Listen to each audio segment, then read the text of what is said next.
In the year 1575, the fields of central Japan were soaked in blood and ambition.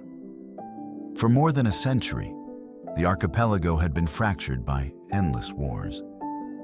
The age of the samurai was reaching its violent zenith, as daimyos, the great warlords, fought for supremacy over a land consumed by fire and vengeance. Among them stood Oda Nobunaga, a man whose vision extended beyond swords and armor. He sought to unify Japan, not through tradition, but through innovation. Yet before his rise could be complete, he had to face one of the fiercest warriors of the era, Takeda Katsuyori, heir to the legendary Takeda clan. The clash between them at Nagashino would not only decide the fate of two armies, but mark the death of an entire way of war. For generations, the Takeda were the masters of cavalry. Their red-armored horsemen were feared across Japan. They charged like thunder, swift and unstoppable, their lances shattering ranks and morale alike. The very sight of their banners once sent lesser lords fleeing. Their power was born from tradition, perfected over decades of warfare. Against them, Oda Nobunaga and his ally Tokugawa Ieyasu commanded foot soldiers, archers, and gunners. On paper, they stood no chance. The Takeda cavalry had crushed similar foes many times before. But Nobunaga carried something new, something that had never before altered the rhythm of a samurai battle: the arquebus, a primitive firearm imported from Europe. It was slow, unreliable, and despised by many traditionalists. Yet, in Nobunaga's hands, it became a tool of transformation. The story began weeks before the battle, when Katsuyori, eager to restore his clan's fading glory, marched his forces into Oda territory. He believed in the invincibility of his cavalry, the same force that had once brought his father Takeda Shingen unrivaled fame. His scouts reported that Nobunaga's men were entrenched near Nagashino Castle, defending against siege. To Katsuyori, it was an opportunity too perfect to ignore: crush Nobunaga's allies, then move against the Oda heartlands. But Nobunaga was not a man who played by the old rules. He saw in Katsuyori's advance a chance to end the Takeda once and for all. Nobunaga and Tokugawa met near the besieged castle. The Tokugawa garrison inside was holding out, but barely. They had endured days of assault and starvation. When Nobunaga arrived with a massive relief army, the defenders rekindled their hope. Yet Nobunaga was not here merely to rescue them. He was here to set a trap. His spies knew that the Takeda would charge. The entire history of that clan revolved around one belief: that no infantry line could withstand their horses. So Nobunaga chose the battlefield carefully, positioning his men behind the Rengogawa River, with the castle at their flank and the hills guarding their rear. And then, with methodical precision, he ordered his men to build wooden palisades stretching across the field. These fences, layered and interlocked, would soon become the walls of death. The Takeda scouts observed the defenses and laughed. Wooden fences against cavalry? It seemed cowardly, even pathetic, but they did not yet understand what awaited them behind those walls. In the days that followed, Nobunaga's men dug trenches and mounted their arquebuses behind the barricades. Nearly 3,000 gunners were arranged in rotating lines, ready to fire in waves. While most lords saw firearms as unreliable toys, Nobunaga saw rhythm, discipline, and synchronization. The same order that made his army unstoppable. Where others valued individual valor, he valued coordination. As dawn broke on June 28th, the mist hung heavy over Nagashino. The Takeda army gathered on the plain, banners fluttering crimson under the rising sun. Katsuyori's generals urged caution. The ground was wet from rain, the enemy fortified.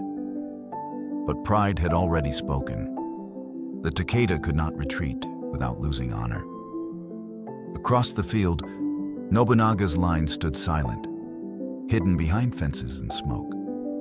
The air was thick with tension. For centuries, the samurai code had glorified the charge, the duel, the moment of face-to-face glory. That morning, it would all be shattered. When the Takeda cavalry began their assault, the earth trembled. Thousands of hooves thundered across the wet grass, lances glinting like lightning. The sound was deafening, a storm of steel and resolve. As they neared the river, arrows began to fly, but the riders pressed on. The first rows crashed into the wooden palisades, expecting them to break. They did not. Instead, the horses stumbled, impaled on spikes, their riders thrown into confusion. And then the world erupted in fire.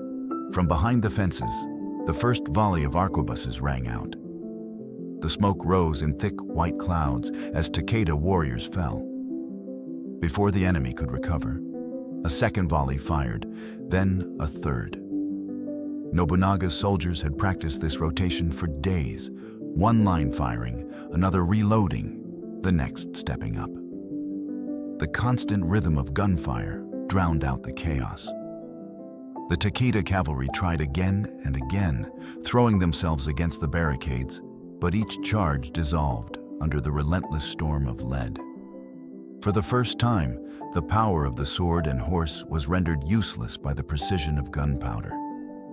Katsuyori could not believe what he saw.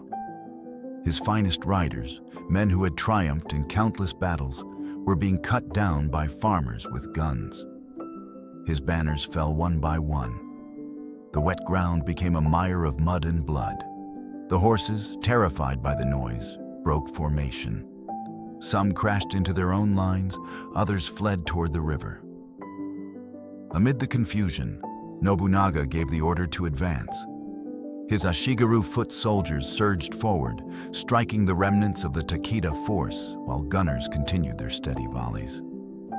The field that once echoed with the cry of samurai valor now roared with the cold pulse of modern warfare.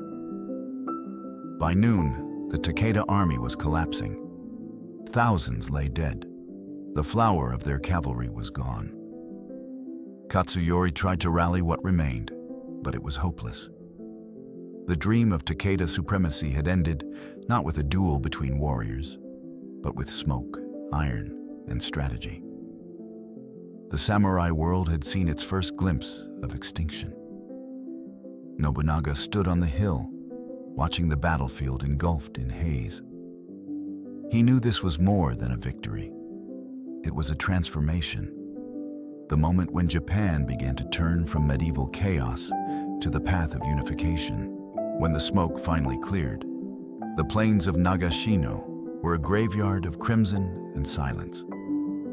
Thousands of fallen warriors and horses lay scattered across the muddy earth. The air smelled of gunpowder and rain, of fire and defeat. Takeda Katsuyori sat astride his wounded horse, staring at the ruin of his clan's pride. The banners that once flew like the wings of victory now drooped in the wet wind. Around him, the cries of the dying echoed through the valley, carried away by the slow drift of smoke. His generals urged retreat, but even as he turned his horse away from the carnage, he understood that this was more than a lost battle. It was the end of the old way. The Battle of Nagashino was not merely a clash of armies. It was the collision of two worlds. The world of honor, valor, and swordsmanship, and the world of discipline, order, and technology. Nobunaga had seen what few could imagine, that the future would not belong to those who swung their blades faster, but to those who could think beyond them. The arquebus was not just a weapon. It was a philosophy, a symbol of a new era where power came not from bloodline or armor, but from innovation and control. As the Oda and Tokugawa forces swept the field, the surviving Takeda troops fled into the forests and hills. Pursuing them was pointless. Nobunaga was not interested in a massacre. His goal had already been achieved. With the Takeda cavalry destroyed, one of the greatest military dynasties in Japan had been broken. It was a victory that sent shockwaves through the country. The legend of the invincible samurai charge was gone forever. Lords across the islands began to reconsider their ways. If even the Takeda could fall to guns and fences, what chance did any of them have against Nobunaga's discipline and machinery? That night, as campfires burned beneath the blackened sky, Nobunaga's commanders gathered in silence. The rain fell softly, washing the blood from their armor. Tokugawa Ieyasu, ever calm and calculating, watched the horizon with a mixture of awe and unease. He understood what this meant. Nobunaga had not just won a battle, he had changed the nature of war itself. The arquebus, once mocked as a toy of foreigners, had proven its worth. From that moment on, every lord in Japan would seek to master its fire. The chronicles tell of how Nobunaga ordered his gunners to clean and reload, even as the battle ended, preparing for another attack that never came. His precision was legendary. No victory, no matter how grand, satisfied him. He wanted perfection. Every formation, every shot, every movement had to serve a purpose. He did not see his men as individuals, but as parts of a machine. And that machine had just crushed the finest cavalry in Japan. It was said that even the gods of war had fallen silent that day, uncertain whether to admire his genius or fear what it foretold. For the Takeda, Nagashino was more than a defeat. It was humiliation. The warriors who had once lived by the sword now saw that courage and skill could not stand against strategy and invention. Some survivors spoke bitterly of cowardice, claiming Nobunaga had hidden behind fences. But those who looked deeper saw the truth. He had simply adapted. While others clung to the past, he had embraced the future. In doing so, he had unlocked a power that even the bravest warrior could not overcome. The news spread quickly. In distant provinces, rival lords debated whether the era of the samurai was ending. The arquebus had broken the illusion of invincibility. Peasants could now strike down armored nobles. The battlefield no longer belonged solely to the elite. And behind it all stood Nobunaga, a man whose ambition stretched beyond warfare. He sought to unify Japan under one rule, to end the centuries of chaos that had torn it apart. The victory at Nagashino was his first great step toward that dream. Weeks after the battle, Nobunaga inspected the field once more. The bodies had been burned, and the land was quiet again. Only the fences remained, weathered and stained, silent witnesses to the day when tradition met innovation. He dismounted his horse and walked among the remnants. Each fence post represented not just a tactic, but a choice, a rejection of the old code in favor of a new order. History would remember him as ruthless, even cruel. But those who served beside him knew that his cruelty was directed toward chaos itself.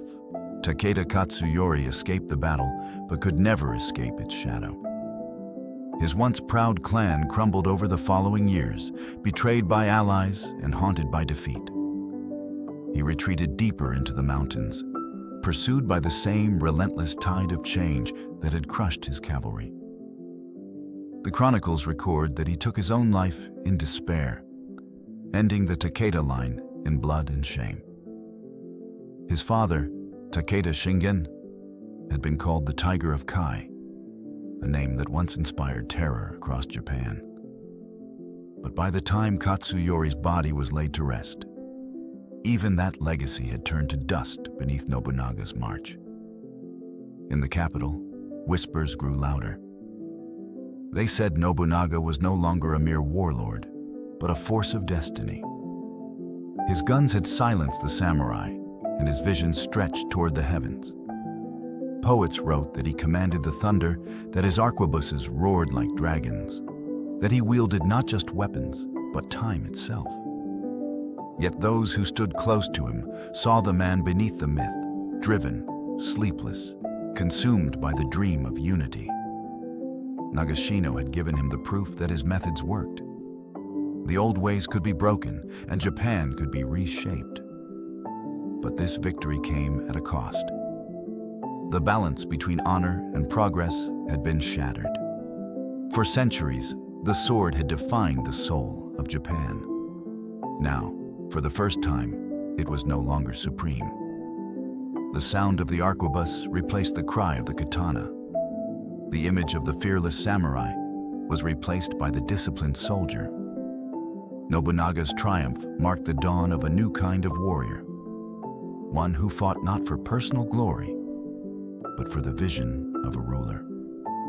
It was the birth of a modern army and the twilight of the samurai spirit. And so, as the rains faded and the fields bloomed once more, the legend of Nagashino spread across the islands. It was told not as a tale of bravery, but of transformation. The secret weapon that ended the age of the samurai was not just the arquebus. It was the mind that dared to use it. Nobunaga had seen what others feared to see, that the world moves only for those who dare to change it. In the months that followed the battle, the shock of Nagashino rippled through every province of Japan. Couriers carried the news faster than any sword stroke, and wherever it reached, it left disbelief in its wake. The Takeda, once thought unstoppable, had been annihilated not by superior numbers or divine favor, but by strategy and machines of fire. Lords who had long clung to the old ways now found themselves questioning everything they believed about war, loyalty, and power. The samurai ideal, courage over cunning, honor over advantage, had been pierced as surely as armor beneath an arquebus shot. Nobunaga's victory had changed the rhythm of the nation. Yet even as the smoke of war faded, Nobunaga's mind did not rest. He knew that innovation was not a moment, but a weapon that demanded constant sharpening. He ordered blacksmiths and gunsmiths across his domain to refine the arquebus, to build better locks, faster reloads, more consistent barrels. He standardized powder production and trained new regiments of gunners who could march and fire as one. His ambition was not to own a weapon, but to master a system, an army that moved with the precision of a single mind. He was not content with winning battles. He sought to master the art of control itself. At Azuchi, his grand fortress rising over Lake Biwa, Nobunaga surrounded himself with artisans, traders, and foreign missionaries. The Europeans who brought their firearms and strange ideas fascinated him. He studied their maps and machinery, eager to learn how power was built beyond Japan's shores. To his retainers, this was blasphemy. To Nobunaga, it was enlightenment. The same curiosity that had driven him to use guns at Nagashino now guided his every step. He believed that to unify Japan, he had to break it first, shatter the old feudal web of loyalties, and rebuild it under his command. Meanwhile, the survivors of the Takeda clan scattered across the mountains, carrying with them the bitterness of defeat. Some turned to banditry, others swore vengeance, but most simply disappeared. The once proud Takeda cavalry, whose charges had once thundered across plains, were now ghosts in the chronicles of history. Their defeat became a lesson whispered in every war council. Courage without foresight is nothing. Young samurai were taught that even the sharpest blade dulls before discipline. The legend of Nagashino turned from a tragedy into a warning that the world would not wait for those who refused to evolve. Nobunaga's contemporaries were divided. Some feared him, others admired him, but none could ignore him. Tokugawa Ieyasu, his ally at Nagashino, studied him closely. Where Nobunaga was a storm, Ieyasu was the mountain that endured. He learned from every campaign, from every command Nobunaga issued, quietly storing those lessons for the future. In his own lands, he began training his men in similar formations, building a disciplined corps of soldiers who understood the rhythm of gunfire. The bond between Oda and Tokugawa would shape the destiny of Japan long after Nagashino was forgotten. But Nobunaga's triumph also made him enemies. The same lords who had once bowed to his brilliance now began to whisper of tyranny. His demand for absolute loyalty clashed with the pride of the samurai class. To Nobunaga, rebellion was not defiance, but ignorance, a refusal to see the coming age. To others, he was a heretic who trampled on the sacred code of Bushido. Temples that opposed him were burned. Castles that resisted him were starved into surrender. He ruled not with compassion, but with inevitability. Nagashino had given him proof that innovation could destroy tradition, and he would not stop until every tradition bowed. Still, even for a man as ruthless as Nobunaga, the victory weighed on him. He understood the cost of his transformation. The very soul of the warrior was changing, and with it, Japan itself. The sword, once the symbol of honor, was becoming a relic. The new symbol was the arquebus, cold, mechanical, impersonal. It did not care for courage or lineage. It only demanded discipline and patience. Nobunaga had forced Japan to look into its own reflection and see not a land of poets and warriors, but of soldiers and rulers. In the following years, Nobunaga's campaigns swept across central Japan. Castle after castle fell before his armies. His use of firearms expanded. Entire units of gunners marched in patterns, firing volleys that shattered the defenses of even the most fortified strongholds. The fear that once surrounded the Takeda name now followed the Oda banner. Peasants and samurai alike trembled when they saw the smoke of his cannons rising on the horizon. Some called him a genius, others a demon, but all agreed on one thing: no one could stop him. At court, rumors spread that Nobunaga had abandoned the gods. He had mocked their shrines, defied their monks, and placed faith only in human invention. His enemies painted him as a man possessed by ambition beyond morality. Yet to his followers, that ambition was divine. They believed he was chosen to end the chaos of centuries, to bring peace through conquest. For them, Nagashino was not just a battle, it was prophecy fulfilled. The world had moved on, and Nobunaga had moved with it. Years later, when the painter Kano Eitoku depicted the Battle of Nagashino on silk screens, he did not paint the glory of sword duels or the faces of heroes. He painted the fences, the smoke, the endless rows of muskets, the cold geometry of war. It was not beauty, but order that defined Nobunaga's legacy. That painting would hang in castles as a reminder of the day when tradition was shot down by the future. Every lord who looked upon it saw both fear and inspiration. Some prayed never to face such power. Others secretly vowed to match it. As the decade turned, the consequences of Nagashino became impossible to ignore. Smaller clans disbanded their cavalry units and began hiring gunners. Armor designs changed to resist bullets instead of blades. Military schools sprang up to train soldiers in volley fire and battlefield discipline. The echo of that one battle reshaped the landscape of warfare. Even those who despised Nobunaga found themselves imitating him. The age of personal valor had yielded to the age of organized violence, and all because one man dared to pull a trigger. But in the quiet of his fortress, Nobunaga understood something deeper. He knew that power born from innovation was fragile. As soon as others learned his methods, his advantage would fade. The arquebus had ended the age of the samurai, But it had also begun a new race, a race toward dominance through knowledge. He could not rest. Every victory demanded another breakthrough. Every new weapon demanded a new idea.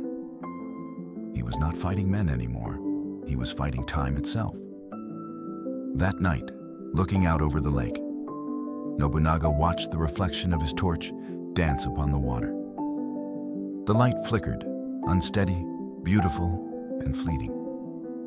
He smiled faintly.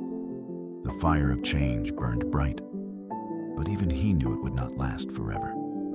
Someone would come after him, someone who would learn from his brilliance and surpass him. That was the way of history. But for now, Japan belonged to him and to the guns that had roared at Nagashino. In the years that followed, Oda Nobunaga's name became both legend and warning. His victories piled one upon another until central Japan bowed before him. Trade flourished, castles rose in stone instead of timber, and order began to emerge from centuries of war. Yet the same fire that drove him to revolutionize battle also began to consume him. He no longer fought merely to conquer lands, but to reshape the soul of his nation. Every campaign became a lesson in efficiency. Every defeat of an enemy clan was another piece of his vision falling into place. But behind that relentless march, shadows gathered. Those who had once fought beside him began to fear that his ambition had no limit. Nobunaga had become something greater than a warlord, but less than a man. The lords who watched his rise saw a figure who defied their traditions and laughed at their gods. He demolished temples that questioned him, executed monks who refused to submit, and spoke openly of a world governed not by spirits, but by discipline and strength. To many, it was blasphemy. To Nobunaga, it was liberation. He wanted a Japan free from superstition and stagnation, where invention ruled over heritage. The arquebus that had triumphed at Nagashino was more than a weapon. It was the emblem of his new order. It spoke of a world in which strategy triumphed over courage, precision over passion, and innovation over faith. But the same weapon that had made him unstoppable also changed those around him. His generals, his allies, even his rivals began to learn from his ways. Firearms spread across the land like wildfire. Armies drilled in formation, adopting his discipline. Daimyos, who once despised him, now copied him, each seeking their own dominance through the same machines he had unleashed. The irony was clear. In changing Japan, Nobunaga had created a nation full of men who could now challenge him. The gun that had shattered the samurai code also shattered the balance of power. Tokugawa Ieyasu, ever patient, continued to rise under Nobunaga's shadow. He studied his allies' strengths and his flaws with the same precision that Nobunaga applied to war. He saw how fear and admiration bound men to Nobunaga, and how those same emotions could one day tear him apart. Nobunaga's brilliance was unmatched, but his cruelty bred quiet resentment. Every victory made him more untouchable, and every act of arrogance deepened the cracks beneath him. Then came the day at Honnoji. It was 1582, 7 years after Nagashino. Nobunaga rested in a Kyoto temple, unguarded, certain of his invincibility. His trusted general, Akechi Mitsuhide, struck without warning. The walls that once echoed with Nobunaga's commands now roared with fire and betrayal. Trapped and surrounded, Nobunaga took his own life before the flames could reach him. The man who had ended the age of the samurai perished not in battle, but in the treachery of his own creation. His empire of discipline collapsed overnight, but his ideas did not. They had already taken root in every army, every stronghold, every mind that had seen what he had done at Nagashino. When word of his death spread, the nation stood still. Some celebrated, believing the gods had finally avenged the samurai. Others mourned, knowing that a force like Nobunaga would not come again. But history rarely favors comfort. Within a generation, Tokugawa Ieyasu rose to power using the very lessons Nobunaga had taught him: patience, precision, and the unrelenting logic of control. By 1600, at the Battle of Sekigahara, those lessons reached their final form. The guns thundered once more, and Japan was unified at last. The world that Nobunaga dreamed of had been forged, even if he did not live to see it. Yet even centuries later, the echo of Nagashino still haunts Japan's history. The battle stands as a monument to the moment when one mind dared to defy centuries of custom. It marked the death of the romantic warrior and the birth of the modern soldier. For the first time, the fate of empires was decided not by the swing of a sword, but by the pull of a trigger. And that transformation, begun in a rain-soaked valley beneath wooden fences, would ripple across the centuries. The age of the samurai did not die in glory. It died in smoke, strategy, and the relentless rhythm of innovation. Modern historians still debate Nobunaga's legacy. Was he a visionary who freed Japan from endless war, or a tyrant who burned the past to build his future? The truth, perhaps, lies between. He was a man who saw that progress demands sacrifice. The guns at Nagashino were his message to history, that the world belongs not to those who cling to what was, but to those who imagine what could be. In his victory, Japan lost something precious, yet gained something inevitable: the knowledge that even tradition must bow to change. In the fading light of the 16th century, as Japan's wars gave way to peace, the tale of Nagashino became legend. Poets turned it into tragedy, scholars into revelation. But the people remembered one image above all: the moment when the thunder of hooves met the thunder of gunfire, and silence followed. It was the instant when an age ended and another began. If this story of the Battle of Nagashino and Oda Nobunaga's transformation of warfare gave you a deeper look into how one decision can rewrite history, make sure to like this video and subscribe to the channel for more untold stories from the past. Share your thoughts in the comments. Do you think Nobunaga was a genius ahead of his time, or a destroyer of Japan's soul? Thank you for watching, and see you in the next chapter of history.